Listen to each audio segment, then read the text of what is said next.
wọ́n ní ṣé kò tako pa àwọn bolúwa dúró at-tawakkul nígbà táwọn fẹ́ fẹ́ yàwó táwọn wá ń lọ yẹ̀jẹ̀ wò kí ni genotype tìyàwó kí ni genotype tàwọn tí ó sì bára wọn mu àbí ò bára wọn mu. àwa náà ń bi yín léèrè pé ṣé kò tako pé bolúwa dúró nígbà tí ẹ gbé mọ́tò yín lọ sí Broad Street lẹ́kọ̀ọ́ ń bẹ̀ yẹn ní ọ̀la Monday tẹ wá wà ní Broad Street láago 11 àárọ̀ tẹ wá fi kọ́kọ́rọ́ lẹ̀ sẹ́nu mọ́tò yín tí mọ́tò yín sì ń ṣiṣẹ́ lọ tẹ sì jáde nínú mọ́tò tẹ wọ ọ́fíìsì kan lọ tẹ wá padà dé lẹ́yìn wákàtí méjì ṣé kò tako tawakkul ipe kẹ pa mọ́tò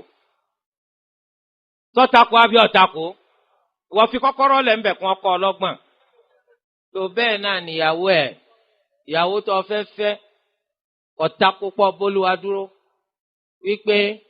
kó jẹ́ kó wọ́n bọ̀ wo ìhà abo agbọ́n abo lẹ́jẹ́ tiẹ̀ wà sí tiẹ̀ tẹ́jẹ̀ yẹn bára wọn mu àbí òní bára wọn mu kó má bàa jẹ́ pé àwọn abirùn nílẹ̀ máa bí lọ́mọ nítorí pé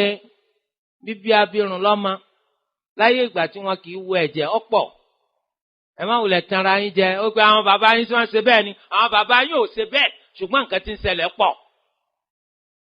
àwọn bàbá yín ò ṣe bẹ́ẹ̀ ọmọ ń kú lágboolé ẹ lájẹ́ lọ